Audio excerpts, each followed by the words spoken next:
another edition of Conversations and Connections. I'll go ahead and say it. The official podcast of the Family Crisis Center of East Texas. I'm Stuart Burson, the prevention coordinator for the agency, and we're continuing with our theme of having different folks from the agency on the podcast, just to talk a little bit about what they do. And with me today, I have Glenna Harkness. Hey, Glenna. Hello, how are you? I am doing well. Thank you for volunteer. Well, I don't know if you were volunteered or voluntold to come in here and be on the podcast, but I appreciate it either way. Glenna, first of all, okay, now you're I guess I should know this. You're the program director, correct? I'm the program director for the agency. I oversee direct services.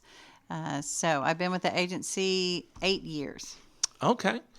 And we'll in a little, and after we kind of get started in talking, I do want to kind of go back and kind of pick your brain about why you chose this career path and what brought you here and everything.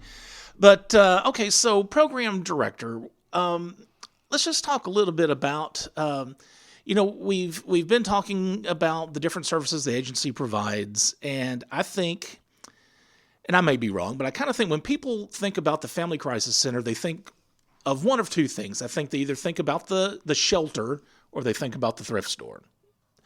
And what I really want to talk about today is the shelter.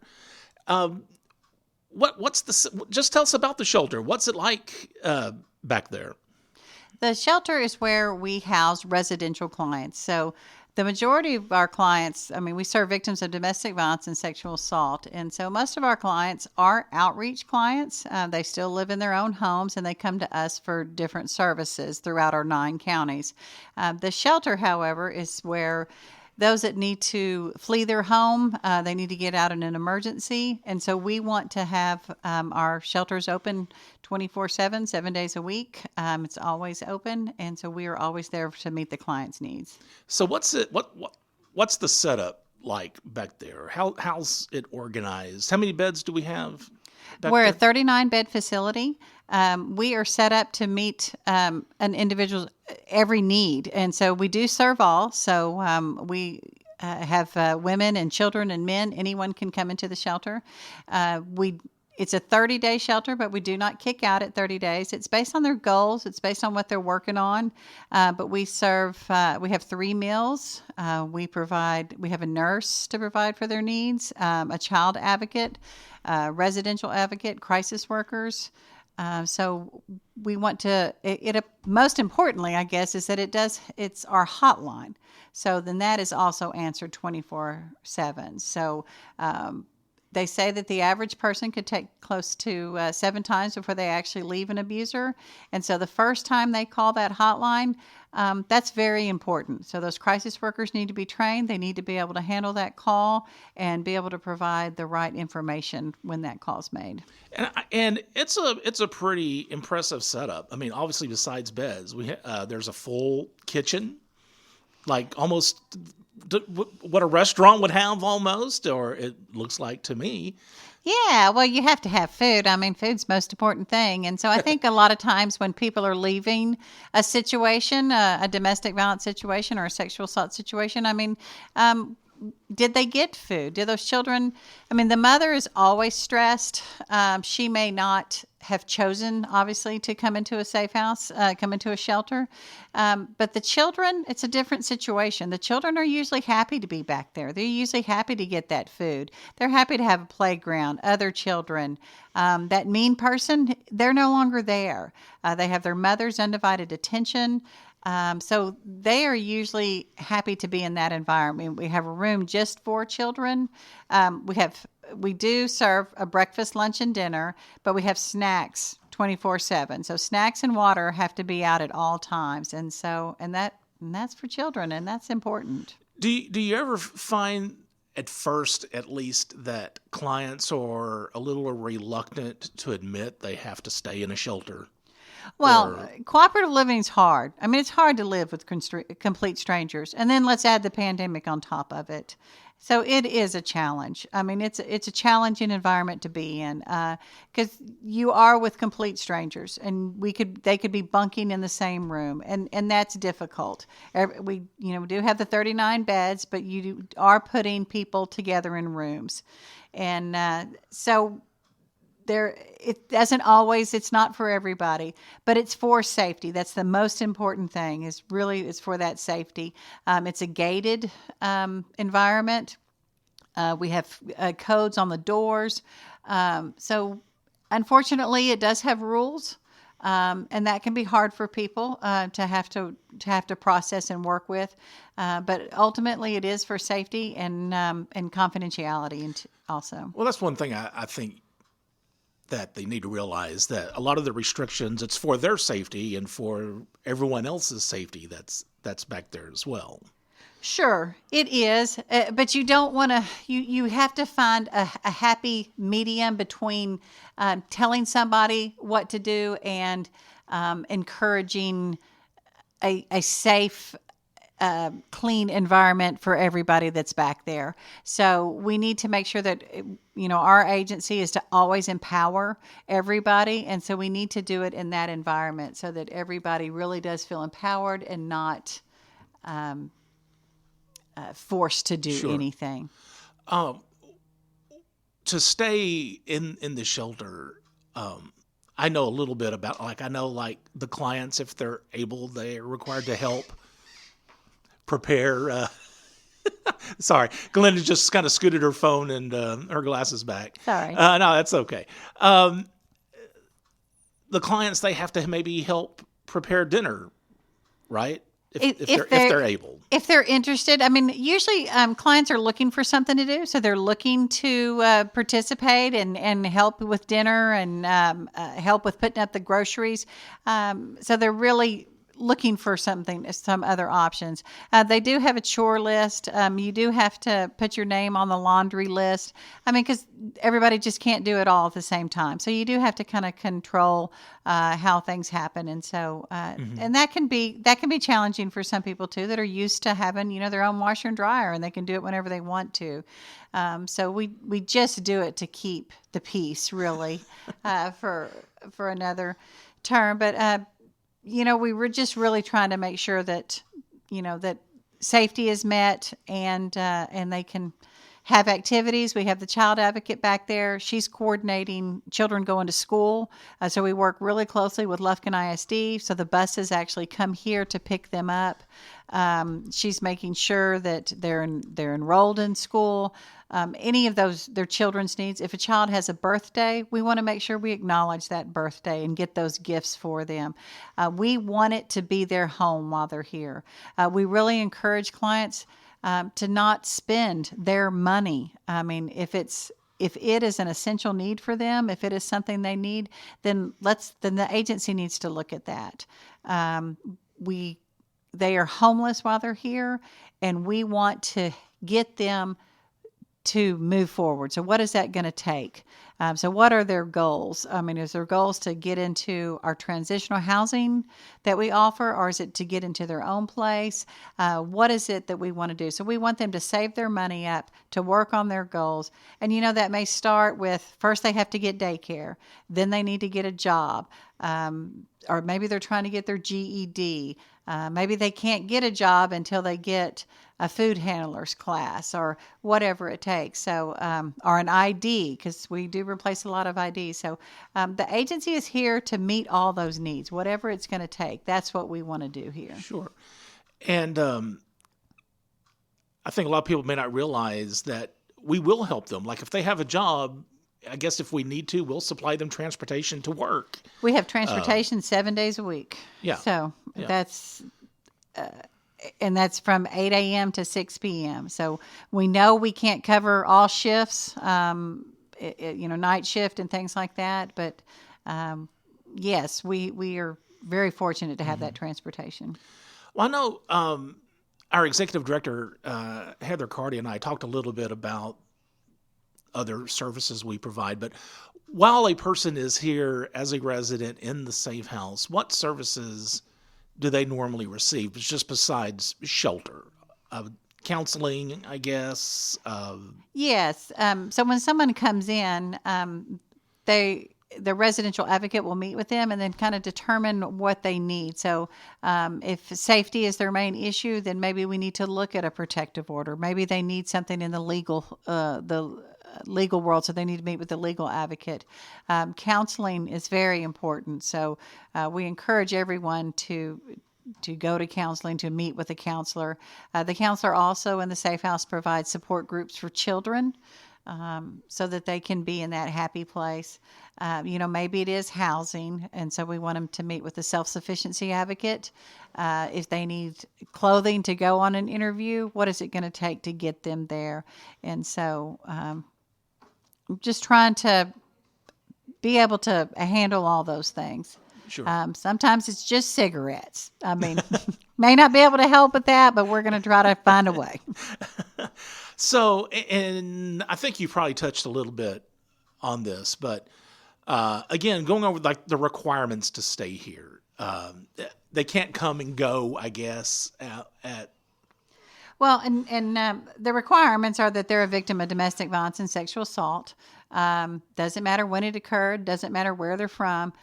The pandemic has added some different levels of safety for our agency. So now we're not only worried about their perpetrator or their abuser, but we're also trying to keep everyone safe health wise back in the safe house as well. So we are limiting their travel in and out of the shelter. We really only want it to be for a job or for health purposes. So if they have a doctor's appointment, a job interview, or a job, if they want to just go to the store, which I understand that is important, but right now we're really trying to curtail some of that. So really want it to be only for essential reasons, because we do have to have everybody's safety in mind.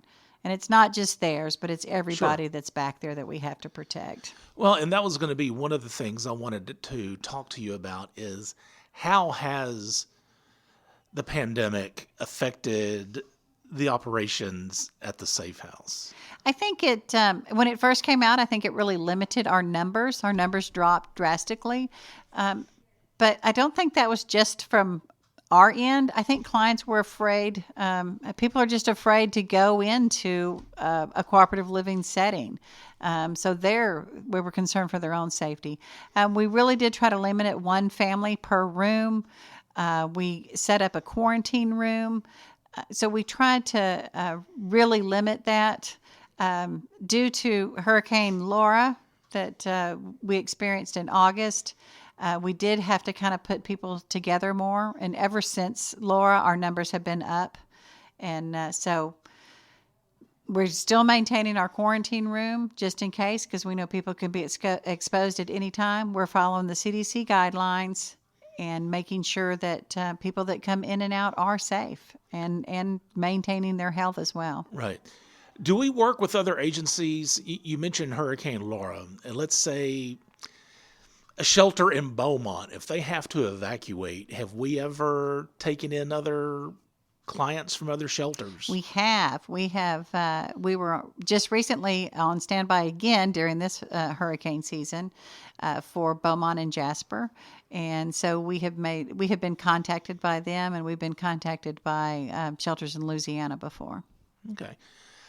You know, one of the things that I really like about the shelter is the things that we do for the kids to keep them entertained. You know, and of course I know, and I don't know what the pandemic will hold, but, you know, traditionally during the holidays, like during Halloween, we'll have a Halloween event for the kids. During Christmas, Santa will be here.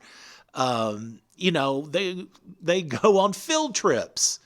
A lot of times during the summer. And I just think that's awesome.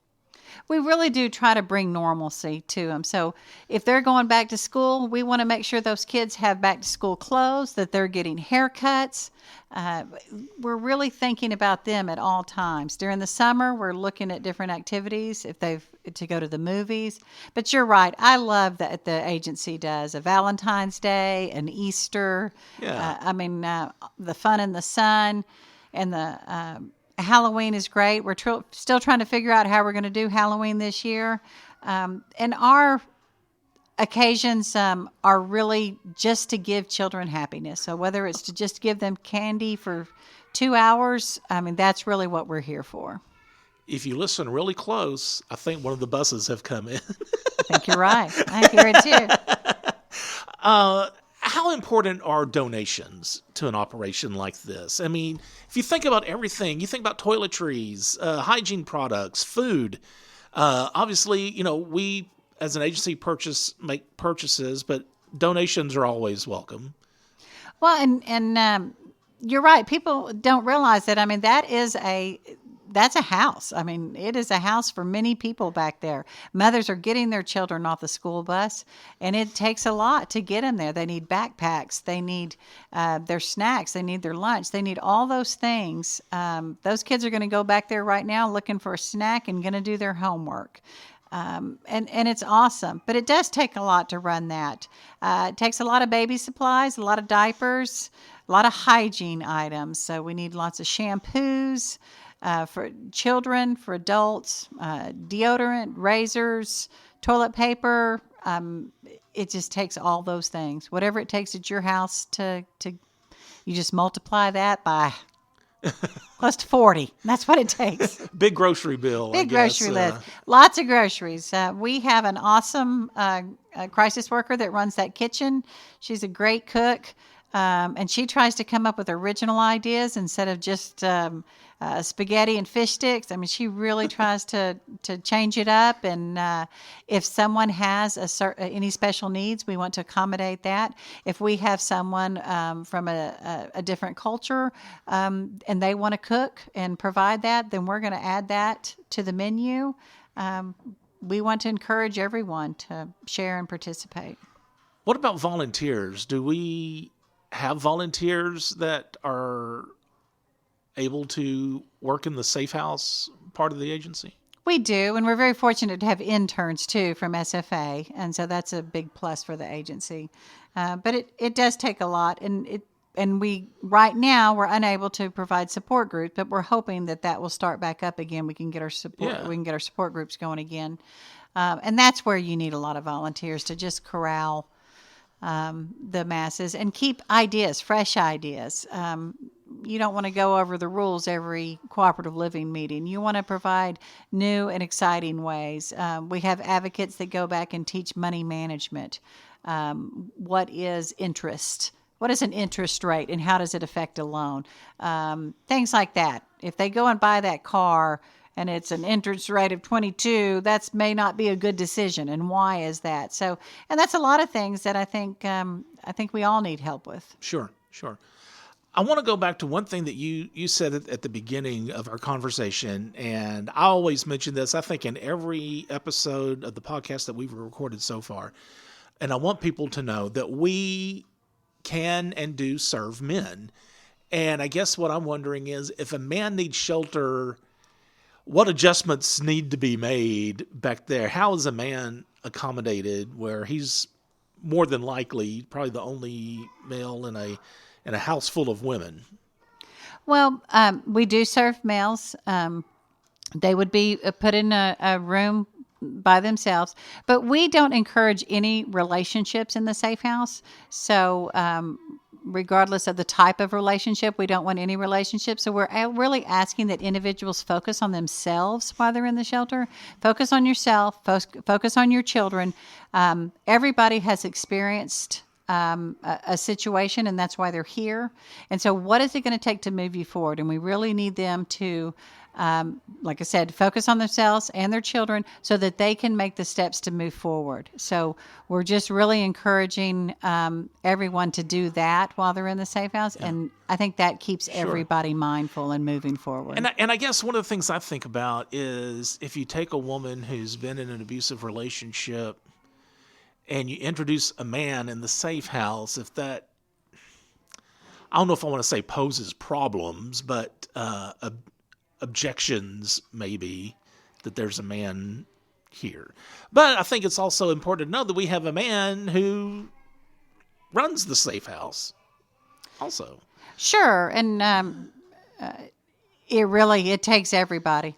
It takes everybody to it takes a village, so to speak. And so I think that when it comes to, I guess the mindset of the Safe House is just women. And that's why, we used to be the women's shelter. Now we're the Family Crisis Center because we do serve all. Sure. And so whether they're part of the LGBTQ, whether they're self-identifying, we're going to serve all race, color, gender. And so I think when we really work hard for staff not to have any biases. And so when you bring that healthy environment into it, I think everybody kind of follows suit. And so we really just encourage that. Sure. Okay. Now, what I want to know is what brought you here? What is your, I guess, what's your background? What made you decide to have a career, a service career like this? Well, I graduated from Stephen F. Austin State University, go Jacks. But I have been in the nonprofit world really my entire adult life. I worked with the American Red Cross for 12 years. And then, like I said, I've been here 8 years now. And so I really do enjoy the nonprofit world. I enjoy being able to assist and help others. I really do like that. I think it's incredibly rewarding. And the Family Crisis Center just has a great environment. We are a family here. And so I think it's important that we empower our clients. But more importantly, I think as staff, we empower each other. And it makes for a rewarding career. Do you remember years ago when our paths crossed? Years ago. I know you came here and gave a presentation for the Burke Center. But before that, when you were at the Red Cross, I was working at KTRE TV as a reporter, and I interviewed you during Hurricane Ike, I think. In 2008? Ike was in 2008. Rita was in 2005. It was one of those. I honestly can't remember, but I remember, Stuart, go interview someone from the Red Cross. Okay. And it was Glenna Harkness. Really? I went at the where Cafe Del Rio is now. Mm-hmm. It was like that a little house there where the Red Cross was. I came in and I talked to you about, because Lufkin was getting all these people that were coming up from New Orleans and Louisiana and the Texas Gulf Coast. And I remember I interviewed you about how the Red Cross was handling that situation. Wow.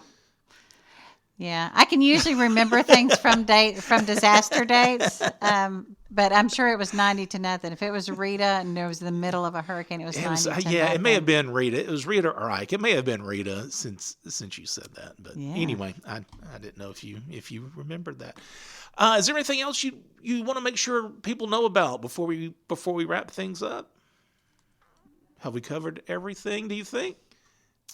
Well, I think so. I think we're really just here to serve and to be able to make their a bad situation better. We're really here to move people forward. All right. Well, Glenna, I appreciate it. Thank you so much for coming in. And if you're listening and you think that you need our services, or if you have any questions, I do want to pass along some information. First of all, you can email us at conversationsandconnections@fccet.com if you want to give us feedback about the podcast or any questions about what you've heard today. And again, if you think that you need our services, you can also call. We do have a 24-hour toll-free hotline. That number is 1-800-828-7233. I'll give that to you one more time, 1-800-828-7233. Again, I'm Stuart Burson. Thanks for listening, and remember, be the voice, if not for you, for someone else.